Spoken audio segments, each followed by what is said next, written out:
All right. We are back for another episode of the Super Real Estate Bros podcast. And we got a good one today. I'm excited. I am Brandon, and I am a team leader in the greater Houston area. And I'm joined by my friend JD. What's up? Glad to be here. This is gonna be a fun one, man. I've been wanting to do this for a while with you, because we are similar people in a field that I think is dominated by secular ideology. Hands down. Yeah. Um, you are a believer. Yes, sir. You are a business owner, mortgage loan officer, uh, total gangster around pickleball too, right? I'm working on that, but yes, I like to think I am. So I'm excited. We're going to talk a lot about our faith today, about our businesses, how they coincide, what we're called to do, versus sometimes what we kind of slack off to do, I Mm. think, is the right way to say it. So, first of all, tell people about you, who you are, kind of your story. Well, shoot. Well, I'll try to do this in about 30 seconds or so, but hey, you can string it out. But hey, long story short, yes, thank you for the great introduction. I am a believer. I'm a husband, newly father as of the last 4 months, mortgage broker, try to run my own team of Tribe of David, and just try and do life with other people in Houston who love Jesus, love real estate, love pickleball, and that's kind of all in a nutshell before getting really into it. I love anime too and chess, but Okay, real quick, we got to time out on this. So, I just got somebody's Crunchyroll, so I can start catching up on animes I've been missing since the pandemic. ooh, catch up. Okay, Yeah, I, there's that. I, I have a huge list. So, um, I love this. So, you're a dad, Recently, yeah, 4 months, right? 4 months feels like 4 days ago, but yeah, That's amazing. What's it like being a dad? all the cliche things that you hear, being a father is the coolest thing. It's gonna change your life forever. All that's true, It's but true. yeah, it's really different. It definitely changes my point of view of how God sees us too. Because at the beginning, I was like, okay, yeah, cool, great. Like, how can He give up His son? Now I'm like, how did you give up your son? Right. Um, That's your baby. yeah, yeah, but it's like my patience for the baby is different. Like, this baby 100% depends on me. So I'm like, lack of sleep. I'm like, ugh, let me go to sleep. But now that if the baby's crying, he's feeding, I'm like, okay, like it's not about me anymore. He's not gonna survive without me. Right. So let me ask you this. Does it awaken something inside of you as an entrepreneur, knowing it's not just your wife anymore that's relying on you? And I don't know y'all's story, so I don't know if she works or not, but Mary and I run a business together. So like she depends on me. Mm-hmm. Does it hit something different for your kid? Like knowing that your kid depends on you now, not just your wife, not just your Mm-hmm. friends and family, but like to your core, does that change you a little bit? At first, Have I you didn't thought think it about that? would. Yeah, yeah, no, no. I definitely feel and see the difference. I am definitely a little bit more focused and driven. I'm thinking long term, even more. Um, Dreams without a plan or without a clear planning process, just a dream. And now it's like, dude, everything. I have more of a plan. Like I thought I was pretty organized with my trackers, my game plan per day, but now it's like if I don't do this, like I'm basically telling my son Levi, hey, I'm not trying to provide for you. And by God's grace, my wife does work a full time job. She Sure. does well. She's doing great. And hey, we were both grinding, kicking butt. But there's moments I'm like, okay, I could slack off today, and instead of my 10 talk tos, maybe I could do 7, maybe I could do 5. I could get away with that and still do well. But now it's like I can't just stop at 10. I need to do 15, right? And now that I'm trying to grow the team out and everything's like not only am I trying to put food on my wife's plate, Right. my son's plate, now it's the team's plate as we're trying to grow. So I'm like, it's good pressure. If anything's higher accountability for myself, because I'm like, you know, there's a good reason why people have to hire coaches in the fitness world, right? If I eat a brownie, if I eat a donut, I go to the gym, I'm like, okay, I'm still working out, still doing my thing. But these coaches, like, hey, you got to track everything. If you don't track that donut, that's why you're not losing out extra pound. And with this tracker, I have to submit it. I show it to my team. I'm like, well, I didn't do my calls today. Or, hey, yes, I did do my calls. But now that with this baby, I look at my baby, I look at myself, I'm like, dang it, let me just do my hour of power. Let me just get it over with. So let's talk about that a little bit because you're in the process of building out a team for the lending side, and I run a team with my wife. And I was in a coaching session today with one of our agents, and one of the things we noticed was that this is a different world you know, lip in the real estate world compared to 5 years ago, it's a different world. It's a different world from 10 years ago, 15 years ago. And what I'm noticing now more than ever is that people crave connection. People crave collaboration. And I believe at my core, as I'm recording this with you, I'm going to Bible study tonight. I'm going to play pickleball afterwards, right? I'm going to do these things that fill that need for connection, but that's not an earthly need, Mhm. right? That's a creation need. We were created to have connection, right? And I think that that's something that's so cool about what we do is that we have that opportunity to go and cultivate relationships with other people. And it Mhm. and it shows the people that are successful in business, the number one thing they tell you is that relationships matter. It's it's who you Big know, fan. it's who you collaborate with, it's who you partner with. And I think from us as leaders, we talk about iron sharpens iron, right? Yes. I think as a leader, it's not even just iron sharpens iron. Like sometimes I feel like I'm bringing all the metal with me to Mhm. come put in the forge. I feel like I'm having to open up the shop and stay late, Mhm. but that's what we're called to do. We're called to lead, right? Especially as men. And this is not in any way, shape, or form like a dog on my wife because she leads in her way in our business as well. But at the end of the day, she looks up to me and says, "Hey, like, if you're not lead generating, calling people, talking to people, we're not gonna have money, right?" Mm. And it's not even like that's a pressure, it's like it's a responsibility. Mhm. And so I love that because you have your kid here, right? This kid is amazing and he's beautiful and it's this thing you've created, but it's also like, "Oh, Mm. I now have a responsibility to make sure that I make that extra dial, that I'm not quitting at 55 minutes into my hour of power, Mhm. that I'm actually going 115, right? I'm going 120 minutes, right? Like, and I think that that just puts a different perspective. I don't have children, right? Mhm. I feel the pressure of being double entrepreneurs that run a business together, right?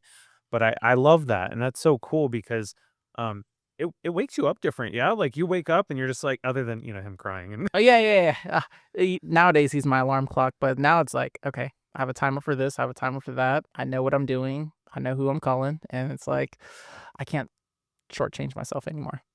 Like, I Mm, could before and still survive, and by God's grace, still run a decent business, still do produce. But now it's like, well, if I don't want up and down months, I gotta stay consistent. And same thing with our walk. If we're not disciplined, it's harder to hear God, right? And I realize if I'm not disciplined in my work, the connections I'm making with people are it's not gonna be the same, right? As you said, everything's relationship based, but if I'm not touching in, hanging out with my partner, saying what's up, consistently, it's kind of hard to stay active and produce at well, a good level. let's touch on that. So I think it's really important that people in this space know it's not like I'm going to happy hours, right? And I want to touch on this because I know you and I are kind of in the same wavelength. Like when I go do a networking event, I'm not going because there's free food, free drinks, whatever. Like I'm being very strategic because I know my time is valuable. And you as a father, your Mhm. time is even more valuable now because you got to get back to your son, Mhm. right? So utilizing that time and making sure that we're strategic with what we do. But this industry is full of a lot of chaos and dysfunction. And, I got sober in December. And I think we've talked about this. But when I got Mhm. sober, it was because I was at an industry event in October and I was drunk for 3 days. 3. Yeah, like, just I was drinking every day. I wasn't, like, drunk Jeez. 72 hours No, straight, but you but feel it. and I realized that when I look at the people that I wanna surround myself with and the relationships I wanna have, it's not people that are doing all that or doing drugs or Mhm. sleeping together, having extramarital affairs, and I'm just calling out the worldly things that I see in our industry. Um, I think what I came to the conclusion was like, I don't wanna be a part of that, so I started putting around barriers, I started protecting my time more with like, "Hey, I'm not gonna go to that event, Mhm. I'm not gonna." And it was crazy because it was definitely conviction because I had listened to this video, it was Pastor Mike Todd, and he was like, "The best version of you isn't the 'I can do all things in Christ who strengthens me' version of you, it's the disciplined version of you. Mm. It's the version of you that stays with your commitments. It's the version of you that continues to, put in the effort and do the things. And it's the person you that says, and I love it what he says in this video. He says, I don't smoke that. I don't drink that. I don't hang out with Mhm. these people. And I was like, oh. It makes so much more sense. So I think from a like a Christ center perspective, like we have an obligation to cultivate relationships, but not at this not for the cost of, you know, our souls, right? Mhm. I'm not gonna go chase after business of someone that I don't think is a good fit for me, Mhm. right? And I know that you experience that all the time. Like you have your people, right? And you cultivate with the people, you grow with the people that, you know, are like-minded, Mhm. you know. Yeah, no, I think that's been even so when my wife was pregnant, I realized first of all, I love Pastor Mike Todd. I think he always says, "Hey, we gotta be hot, honest, uh, open, and transparent," right? Mm, Yeah, so he always shares that. I love seeing stuff. I read his books, watch his podcasts here and there, so that stuff's powerful. But I think earlier last year, I realized, hey, I need to find people I want to do life with for the next 10, 15, 20 years, especially if I'm doing this career. I need to find, and where I took this from. Do you know Andy Elliott? mhm. Yeah, so I think he has Tribe of Elliott. Dude, I didn't know he was a believer until like 3 months ago. Oh, dude. 'Cause I watched his videos, I'm like, "This dude's hard," and then I was like, "He's a believer." Yeah, he's Like, very outspoken that's about it. and I'm sorry, but I have to that's conviction, bro. It's different when you wake up and say, "I'm just like, I don't wanna be a part of this stuff." It's different when you say, "I'm gonna wake up in excellence, and I'm not even gonna be around that person because Mhm. they are not good for me or anyone around them." He is very hardcore with everything, and yeah, I was surprised when I found out he's a believer, and I'm like, if you read his story and you see like all the stuff that he went through, the stuff that he does talk about, stuff he doesn't talk about, you can realize like, dang, like God has changed his life. Yeah, there's some stuff he says is a little questionable, but overall, he's very adamant on like what he believes in. He's not shying away from it. He sticks to his routine. He puts his family first, and it's Mm, so easy in our career just to focus on numbers, numbers, numbers. But if we're not focusing on the relationship within our own house, then other things usually fall apart. And one of my coaches, maybe about a year or two ago, Justin Patton, great guy, by the way. Huge shout out to him and all my other coaches too. But I remember there was a starting when I first started his coaching program. He was like, "Hey man, like, how's things at the house? Like, are you spending time with your wife? Are you doing this? Are y'all going on dates still?" I'm like, I thought this was going to be a power. I thought this was gonna be a business call, man, or a business coaching session, but now it's like, hey, once a month, like minimum, right? We have to go on a date, whether we like it or not. Mm, Whether even if we're busy or tired, we're like, hey, we gotta go. And I get it. People think it's weird scheduling that in. It's not no, romantic. It's not, no, but it's like if it's not on my calendar, that's fire, bro. I'm not gonna do it. So it's like, Wait, hey, can you repeat that? So if any of the agents on my team are listening to this, they can hear that again? If it's what? if it's not on my calendar, it ain't gonna happen. It's just and if it's not so if you don't track it, you don't care. If it's not on your calendar, you're not gonna remember it. Like, I get it. We think we're the average person is not that good at multitasking, let's be honest. And when people say, "Hey, yeah, yeah, I'll remember it, put it in my calendar," I'm like, "Hey, can I just send you a calendar thing right now, or Wait. can you send it to me now? Because if you don't, I might say yes to somebody else when I already gave you my yes. Then now I gotta flake out on one of y'all, then I look like the bad person." Mm, And I realize, hey, your word is more powerful in our community, not with just our believers, but also with our non-believers, dude. Regardless, your word is powerful with whoever you speak with. So if you say yes to them, you better commit to that. yeah, And I think that's interesting real quick. You were talking about that, like, uh, Jesus was literally hung on a cross and people saying, "Oh, look, he's not who he said he was. See, I knew we shouldn't have believed him anyway." And I mm, think as believers, a lot of people in our industry look at us and say, they're waiting for us to slip. They're waiting for us to fall in love with money, right? Idle sex, drugs, alcohol, everything, right? And I think that for us as believers, like we have to 100% in this industry specifically show people that like this is going to God, right? I, Like this whole business is going to God. And I think that that's so important. Sorry, I didn't mean to. no, no. And just to touch on that, the second you do that, I think people have a deeper respect for you when you start saying no to certain things. Or when you're like, hey, I'm probably not going to take that drink. Again, like, I'm not saying alcohol is bad. I drink here and there, but I got to a point that I'm like, man, I'm spending more time drinking, hanging out with these people than getting to know them, getting to know who they are, how they are. Then, Mm, and I realized once I stopped taking that drink with them, I'm just getting my Topo Chico. All of a sudden, they started saying no to the meetups, or if I pick a restaurant that doesn't have alcohol, they're not too happy. So I'm like, okay, you know what? I realize this ain't my tribe of people.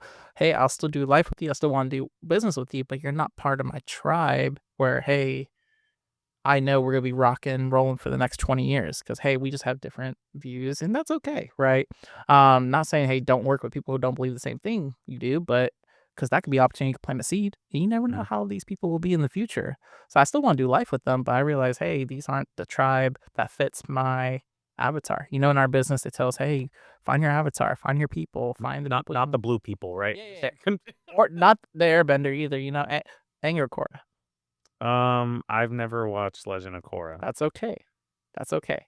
We just You're talked fine. about how I gotta catch up on, like, 5 years of anime, so, um, You're fine. I Well, will I will say that it is on my list. I do like the live action Airbender. I've been pretty the impressed. most recent one on Netflix, right? Yeah, no, not the M. Night Shyamalan. Yeah. Okay, let me ask you this. I think this is, like, for me, this is a big one. Um, how difficult or easy is it for you to talk about your faith in, conversations with people in our business, in our industry? Um I think about, like, when we talk to clients and we're like, "Hey, we're gonna pray over you for this offer," right? Or, "Hey, we're gonna pray over this house," or, "Hey, when we're building this house together, like, we're gonna go and write verses for your," Mhm. I don't know how difficult or easy it is for you. I know I have my thoughts, but I wanna hear yours first. At the beginning, honestly, I was pretty shy about it. Usually I'm like, "Hey, yeah, I'm a believer," but then earlier in my career, this is when I came from the retail world and broker world. It's like, "Hey, you don't mention that stuff. You just get the job, get the loan, get them commit, make them sign, close, on to the next, right? Don't put your personal stuff, sell, sell, sell, right?" And later on, once I became a broker, I gotta make relationships, and it was easier being myself, letting people know, "Hey, I'm a believer," than not sharing that information, right? I wasn't like, "Oh, dude, I'll keep you in prayers," or whatever. Or when people say, "Oh, dude, just pray for me," I'm like, "Hey, you want to pray right now?" And I got that from one of my friends. His name is Jeff Sajin. He's a realtor down in Dallas. So shout out to him. But every time I do a loan with him and his clients, he actually legit takes 2 minutes to pray before we put the offer. He gets all of us on a three-way, me, the buyers, and himself. He's like, "Hey, um, let me just do a quick prayer before we do it." Mhm. And believe it or not, I think every time we've done that, lo and behold, we got the contract with very little to no resistance, even if there was a multiple offer. We got the contract. Not saying, hey, Yeah, no, got, but it's different, right? Like, it just hits different. Okay, so, I struggle with this. I talk a lot about my faith openly, but I think I struggle with, um there was a point early on when someone had told me like, "Hey man, like you're posting a lot. You're talking a lot about your real estate business." mm-hmm, And it really I think something I'm not ever ashamed to say I'm a Christian. mm-hmm, And I don't actually say I'm a Christian. I say I'm a believer. Um, cuz I think following Jesus versus being a Christian are two different things, especially in today's day and age. Yeah, we can yeah. do a whole podcast episode on that. Oh man. But I think the thing I struggle with the most with all of this is we deal with so many types of people, Mm-hmm, so many cultures, so many subsects of religions and, all different walks of life. I think it makes it, and specifically, and this is not the podcast for this, but, specifically like geopolitical, like, right. Like we deal with, mm-hmm. I'm a white dude in the South. Like most Really? people, spoiler alert. Yeah, yeah. I think that it's kind of difficult for me to always on the clock be about like talking about it with people Mm-hmm, because I think like it's the reason I don't talk politics with people, right? Because if I'm progressive and they're very right winged, they're not going to work with me, and I've just lost money. yeah, and that's money on the table for you and your family. But, as I've gotten more experience in this industry, I've also realized that, like, I'm not working with people that aren't my people, kinda like you talked about. Like, if they're not my tribe, like, I'm not doing it. And so I kinda struggle with that, and I share this openly to tell you, we've known each other long enough, like, that's, I think that's something that I'm not ashamed of, it's something I'm working on, right, Mm-hmm, in my relationship with God, like, the more I spend time around other men that are, um, you know, farther along than I am, and they're believers, I go, "Man," I'm like I really want what they got. I want that type of fire, you know? mm-hmm, And so it's given me the opportunity. And I think in we can kind of transition here, but I think one of the things people struggle with is they talk about how bad things are. Mhm. There's no praise there, right? We always talk about, "Oh, things are so good. Thank you, God, for my Beamer and my $400,000 in GCI this year." And, Mary's really good at this. Mary's like, "I'm just gonna dump all this trauma She's out." one of the most transparent people I see on social media. When I see her stuff, I'm like, "Actually, let me stop scrolling, let me actually read it." Yes. And I'm like, "Dang." You know?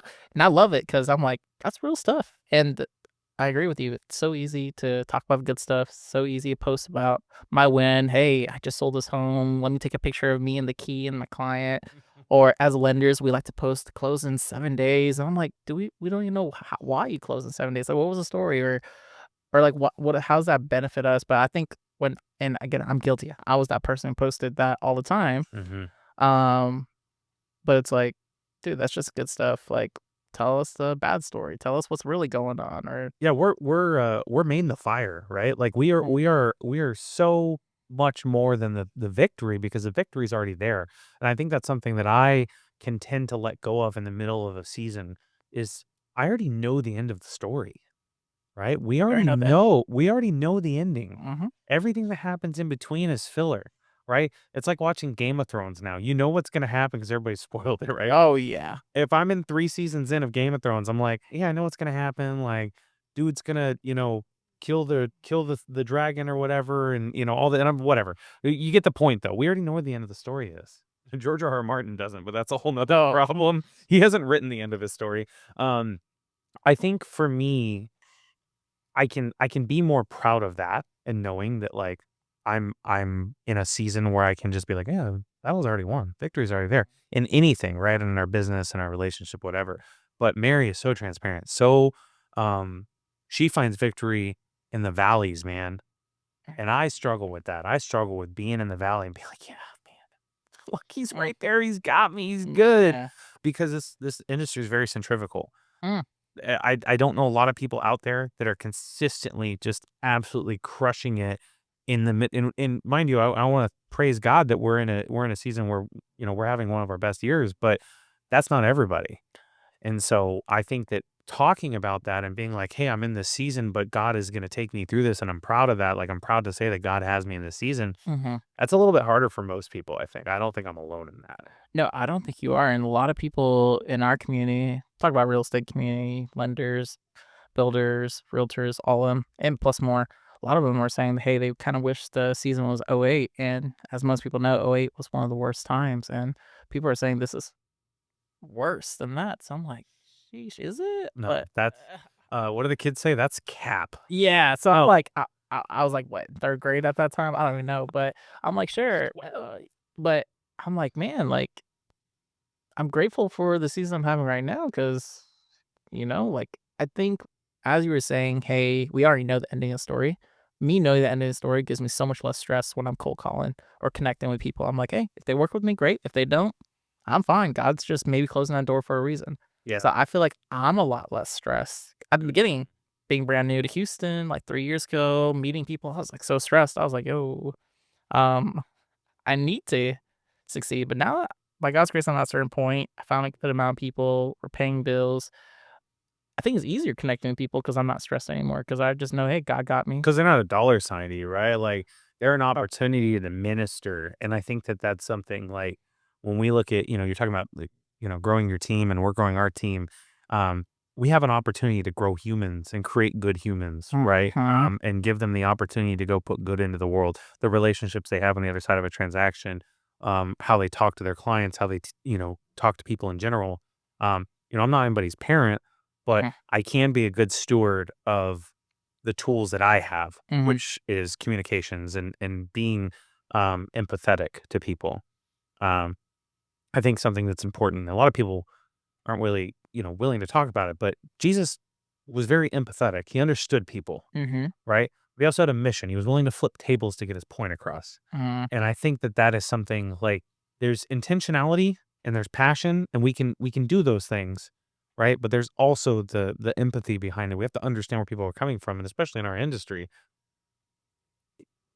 it's everything. I mean, you don't know mhm, what's going on. You don't know what their story is, if they're a first-time home buyer breaking generational curses, if They had a 400 credit score, filed for bankruptcy, and now are finally in a place where they can, and those are victories. And I think we really forget about those, right? And we're like, oh yeah, I just closed another house. I just made my 7 grand, my 10 grand, whatever. But I think it's our opportunity to minister within our team and then also take that into the world. Because we have, I mean, we're called to prepare, right? Mhm. And that's the best way to do it. If it's just a transaction, then we're not preparing. But if we're showing grace and intentionality, and um, I don't know if you know this, but our business, our 3 lines are God, family, business, and God is always the top. But more importantly, it is the mission of selling with the Snyder Group, to not only provide a real estate experience, but to further the kingdom through intentionality and grace through the transaction. And when we can say we do that at the highest level, I'm telling you, it's a totally different game. Mhm. And you see it. I mean, and this is, I'm humbled by this, but time and time again, like if you look at the AI Google of our reviews, it's Mhm. family, intentional, passionate, right? We love people through their mess, which is that's us in a nutshell as Christians, right? Like God loves us through our Oh, yeah, all we're the over the worst. place, crazy. Yeah. You I have to don't deal know with us. why it died for us, but I'm like, I'm thankful you did, 'cause yeah, I don't deserve it. And I think that it's so important that we share that with other people. And it doesn't have to be Bible thumping, right? And I think that's something that people get worried about is like, Mm. oh man, like I don't want to Bible thump on people. There is no world where I am just like, hey, we're about to put in this offer. Let me read you this verse. But Mhm. what I will tell you is that um Christians get looked at differently these days because of their actions. Mhm. So it's up to us to act as a Christian and as a believer. 100%. And you know the crazy part about our world, you might be the closest thing to a Bible that a non-believer might read by the way you act, by the way you talk, and Yep. by the way you treat them. And I agree with how we don't have to bump the Bible into people, you know?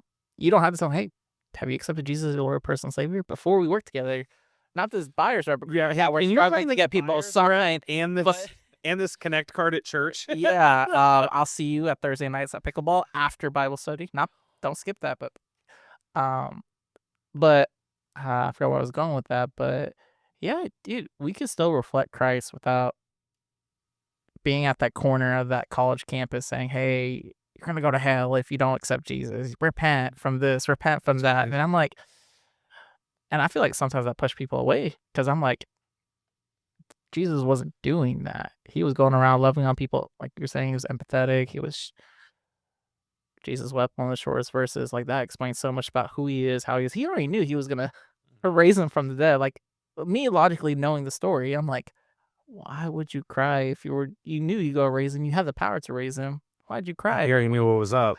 Yeah, but he felt, for his family members that were crying at that moment. He felt the emotions they were going through. He was there mourning over the loss of Lazarus, right? Yep. And he wept. So I'm like, man, such a powerful God. He's emotional, but he's a strong, passionate God. He's not a pushover. He's not passive. He was flipping tables like you were there. And, he was very outspoken about speaking that he is the son of God. He wasn't ashamed of that. And what the Pharisees were like, that's blasphemy. That's foolishness. 100%. Stop saying that. But he was like, I am the son of God. Like, yeah, he didn't deny it. Okay. I'm gonna I'm gonna like end us on this question, Let's do it. and it's gonna take a couple minutes, but I think this is the most important thing. And if you made it this far, I think this is probably the most important thing as a business owner, regardless of your personal opinions as a Mhm. believer. I'm gonna say something, and this is going to offend some people, but I'm here for it. I like offending people. I like flipping tables. Hey, sometimes, what was it, Drake? If you don't got haters, you didn't stand up for Jeez. something, right? Well, He he cancel has right now. yeah, he has haters for the wrong reasons, or maybe the right reasons. But it is our job as believers and leaders in an industry that has faced discrimination for multiple years due to age, race, sexual identity, creed, and religion Mhm. to be allies to the least of these in our industry. Woo. Know how hard of a pill that is for people to swallow? That Imagine telling someone that they cannot be a homeowner because of who they choose to marry, who they choose to worship, and who they choose to vote for. it blows my mind that people are still thinking that way, but hey, you know, I get it. You're entitled to your own Oh, I'm opinion, but sorry, and the color of their skin. That's, like, the most important one that we've been dealing with for, like, 50 plus years. Yeah, look, man, I had thank you. but, here's the thing. I don't understand certain things in the political world. I don't understand certain things in the LGBTQ plus world. Mhm. Everyone deserves to own a home. 100%. Everyone deserves to have a dream and fulfill it. Everyone, regardless of what country they came from, what they look like, who they worship, right? That all matters. And I want them to have the dream of home ownership. And it is our duty as believers not to be okay and have the same opinion as other people, Yeah, yeah, no, we're not called to have the same opinion. but we are called to love them anyway, Mhm. right? Um, the death and resurrection took Jewish laws Mhm. into a law, right? And I'm not saying that you have to be best friends with someone you don't agree with. But if I ever see someone saying, "Oh, this person doesn't deserve to own a home," and I've seen it. I've heard it against women. I've heard it against It's people. crazy. More single women own homes than men. Hey, go off, queens, go Well, off. yeah, which is great because anytime it was crazy. I work with a lot of them. I'm Yep. like, man, kudos to you. But sorry, No, you're saying and I say this because it's so important as believers that we stand up for the least of these. The least of these doesn't mean they're downtrodden and they are, destitute and they're, we shouldn't even be around them. Some of the least of these in this scenario is the veteran with mental disabilities coming home from war and he deserves to own a home. mm, And during COVID, that was one of the biggest things that we saw was veterans, especially disabled veterans, and they get a huge tax benefit in yep. Texas, right? But it's not just and I bet you people probably are gonna hear this and they were like, "Oh, he's gonna talk about like, you know, LGBTQ and all that stuff." And it was like, "No, it's not just that. So much more than this. It's the people who have not been given the fair chance to do the thing." And then we were just talking about like civil rights changing home ownership like literally 50 years ago. Which is not that long No, ago. If you look at the history, like, and it's no. such a recent thing. A lot of people are still impacted to this day, and some people are having a hard time getting a step ahead or just competing, not competing, but like um, getting to the point that, hey, they finally own a home because of all these generational curses they went through, but a Correct. lot of it was placed on, the people in this country well long ago that kinda prevented them from getting to a certain Right. point, so it's like, it's crazy, these people feel like they're not being heard, and it's always a blessing to work with these people, especially, like, if I get down payment assistance program or if my realtor partners get them the seller concessions and they're saving so much money, they're like, "Wow, I didn't think I could get a home with 2 grand or 3 grand," or I'm like, "It is possible," but the thing is nobody tells them, people aren't sharing with them, or people aren't letting them know, "Hey, you deserve a home. We can get you into a home." We'll wrap this thing up, but I really want to. I love this conversation. I think we have a unique opportunity to um, steward a culture of not acceptance. I don't think acceptance is the right word. I think Mhm, empathy and intentionality is the right. Like we as believers in our industry should be 100% empathetic to people's situations, mhm, be willing to help them regardless of who they are. But most importantly, like within each other, like we should be iron sharpens iron, right? We're doing this because of our belief, not because we do business together, right? It's because of our beliefs and who we are. But stay true to our convictions and mhm, really love people in spite of the world, yes, right? And that will create long-lasting relationships regardless of who believes what, who mhm, voted for who, who's sleeping with who, mhm. whatever. So, I love that. Okay, JD, how do people find out more about you? How can they follow you, get a hold of you? Shoot, the quickest way, besides Instagram, Mortgages by JD, or my direct number, my personal number, 817-903-2585. Those are the two quickest ways of getting a hold of me. Cool. And yeah, Awesome. If you have questions about homeownership, what that looks like, um, you can get with JD, you can get with us at SSGHTX. This was a powerful episode, man. I really appreciate you coming out and doing this. I know you drove from literally South Jesus nowhere, also known as Manville, to come do this. And I think that man, it's a blessing to be like minded in knowing that we have such a beautiful future ahead of us, regardless of who gets elected as president, regardless of what happens. They're only elected for 4 years anyway, so it doesn't really matter. It we know that we have, you know, we have victory at the end. I love that. So, awesome. Man, this is great, and, if you guys wanna reach out to us, you can with our information below. We'll talk soon. Peace.